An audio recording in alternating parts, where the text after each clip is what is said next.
आप बताइए, दो दो चीजें हमारे, दो दो चीजें यानी दो कान, दो हाथ और दो पैर, और मुंह तो एक ही है। अब कहा गया यानी दो दो हो तो ज्यादा ज्यादा किया जाए, यानी कान दो हैं तो ज्यादा सुना जाए, लेकिन मुंह एक है तो कम कम बोला जाए। लेकिन हम लोग करते क्या है, सुनते कम है और बोलते ज्यादा है। इसी तरीके से ये हमारे शास्त्र कहते हैं कि धन की पहली गति धर्म है, और नहीं ये शरीर, माया, सब कुछ नष्ट होने वाला है, और जाएगा क्या, गुरु के द्वारा दिया हुआ ज्ञान ही हमारे साथ जाएगा। अरे नहीं इस जन्म में हम कथावाचक बन पाए, अगले जन्म में जब हम मानव शरीर धर के आएंगे, या सायुज्य मुक्ति और मुक्ति में भी जानते हैं, तो कम से कम यह लोक भी सुधरेगा और वह लोक भी सुधरेगा। और क्या कहते हैं, सो धन धन में प्रथम गति जाकी, धन पुण्य रति मति सो पाकी। धन की पहली गति जो है धर्म ही होनी चाहिए, और कहते हैं एक गुना लगाएंगे तो 10 गुना वापिस आएगा। इसीलिए कहा गया है कि एक कदम चलो और 60 कदम मेरी प्यारी किशोरी जी चलने को तैयार है।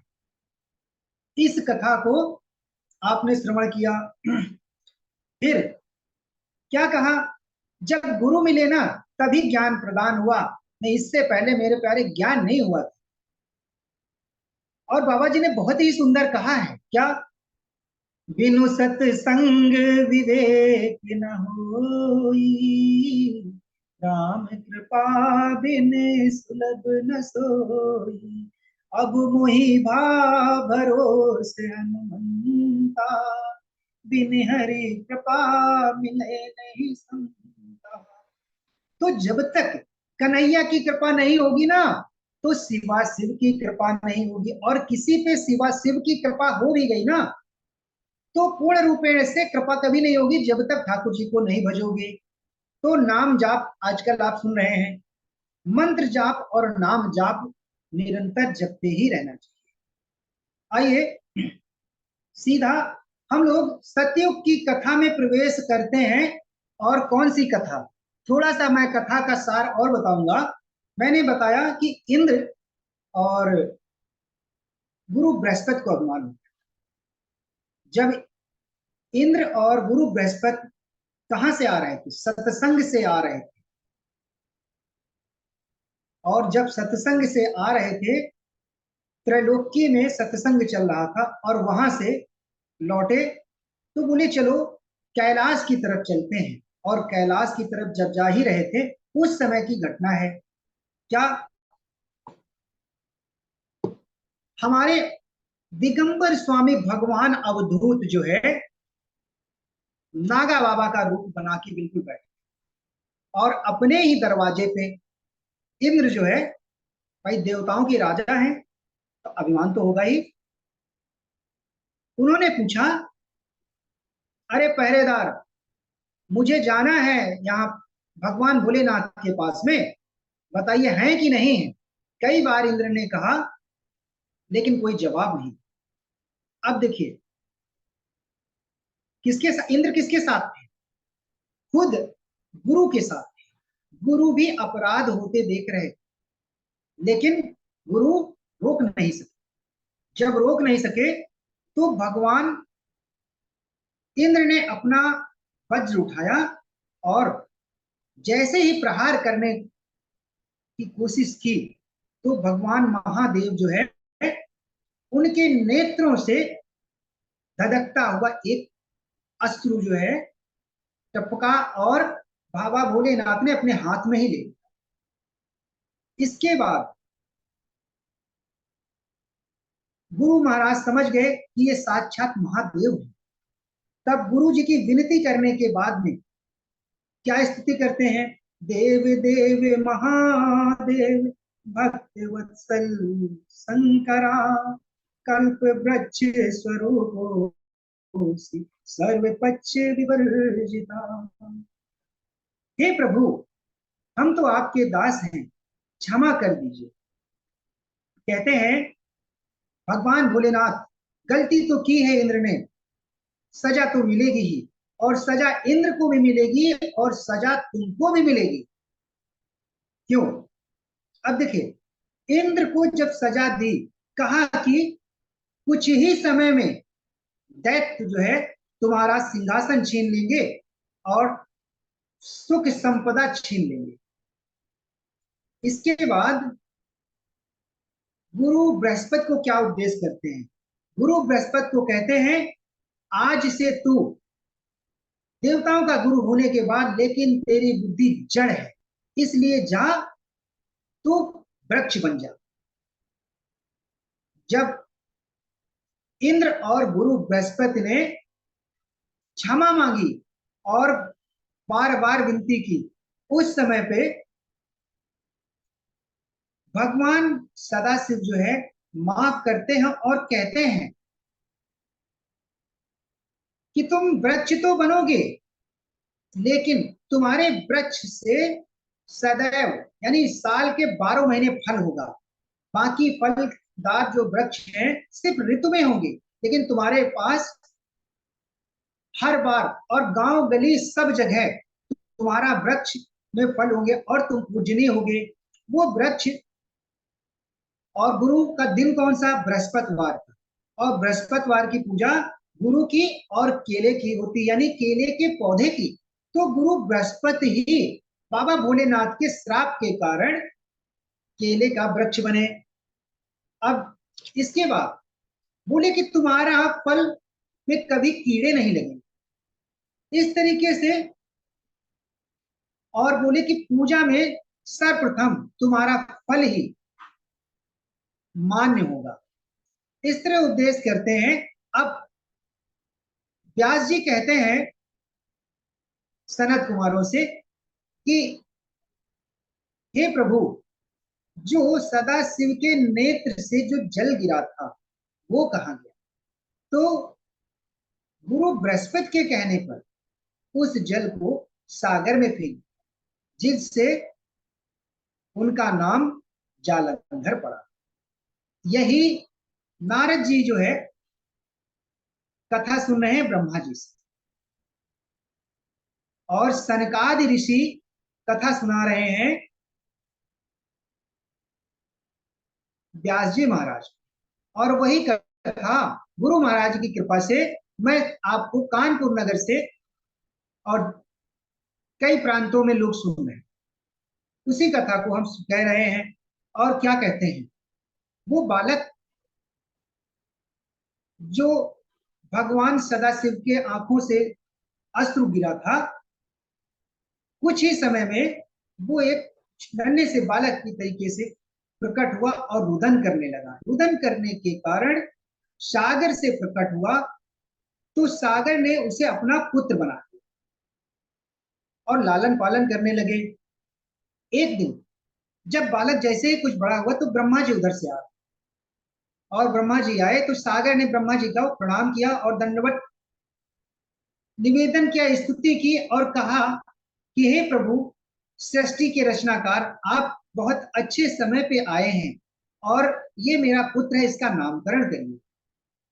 वो बालक था, ब्रह्मा जी ने जैसे ही बालक को लिया तो बाबा जी की तो दाढ़ी पकड़ ली और गर्दन पकड़ लिया, और जैसे ही ब्रह्मा बाबा की दाढ़ी पकड़ी तब तो कहने लगे, वहां ब्रह्मा जी के नेत्रों से भी एक अश्रु टपका, और शिव और ब्रह्मा के नेत्रों से जो जल टपका, इस कारण इस बालक का नाम जालंधर हुआ।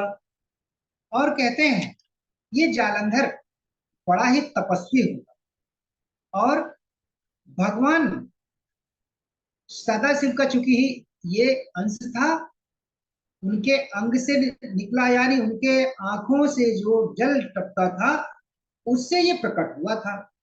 तो सदाशिव का परम भक्त, और ब्रह्मा जी ने कहा इसका विवाह होगा काल नेमी की पुत्री वृंदा से। तपस्या, इतनी घोर तपस्या की, तब भगवान सदाशिव कहते हैं,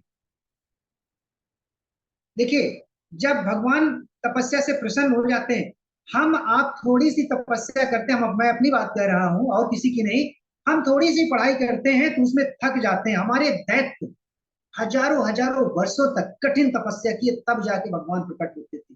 और कहते हैं क्या कि दो दो मनुष्य थे, एक भगवान को कहता था मेरे अनुरूप चलो, और दूसरे भगवान के अनुसार चलते थे।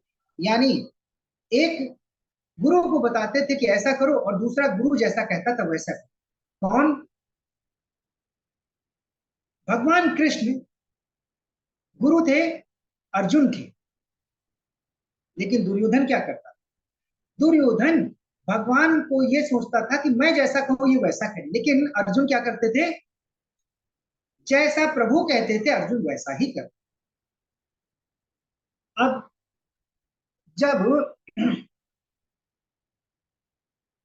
शुक्राचार्य जी आए, ब्रह्मा जी नामकरण करने के बाद में वहां से अंतर ध्यान हो जाते हैं। दैत्यों के गुरु शुक्राचार्य जी आए। जब शुक्राचार्य जी आते हैं और उस बालक को राज्याभिषेक करके राजा बना देते हैं, और राजा बनते ही जालंधर को अभिमान हो गया और कहा कि तुम्हारी जो पत्नी होगी पतिव्रता होगी, तुम्हें ना तो देवता मार सकते हैं, ना ऋषि मुनि मार सकते हैं, ना गंधर्व मार सकते हैं। लेकिन तुम्हारी पत्नी का जब पातिव्रत व्रत पातिव्रत यानी सतीत्व जब खंडन होगा, नष्ट होगा, तभी तुम्हारी मृत्यु होगी। जो जुबान लड़खड़ा रही है हमारी, पातिव्रत धर्म नष्ट होगा तब तुम्हारी मृत्यु होगी, इस तरीके से कहते हैं। तब शुक्राचार्य जी कह, यहाँ पे एक कथा आती है, हिरण्यकश्यप और हिरण्यकशिपु। इसके बाद जब राजा बन जाते हैं, उस समय अपने गुरु से पूछते हैं कि हे प्रभु ये बताइए कि हमारे पूर्वजों के दुश्मन कौन है? कई बार निवेदन करते, तब शुक्राचार्य जी कहते हैं कि जब देवताओं और दैत्यों ने समुद्र मंथन किया था, उस समय विष्णु जी ने मोहिनी रूप धर के तुम्हारे ही पूर्वजों को जो है वध कर दिया था।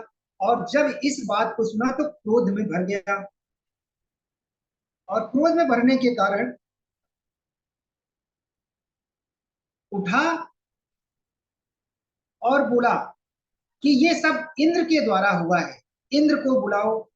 और मंत्रियों को कह दिया, इंद्र से कह दो कि अपना सब कुछ जो समुद्र से मिला था वो हमारे हवाले कर दे, अन्यथा वो हमारे राज्य से ले जाएं। इंद्र और जालंधर का बड़ा घमासान युद्ध होता है। इसके बाद इंद्र परास्त हो जाते हैं और भाग जाते हैं, वहां कहा, कंदराओं गुफाओं में रहने। इसके बाद देवता जो है भगवान की शरण में जाते हैं। कहां पर? कहते हैं प्रभु हम स्वर्ग की संपदा में ऐशो आराम से रहते थे, अब हम वहां रहते हैं जहाँ पे सांप बिच्छू रहते हैं। इधर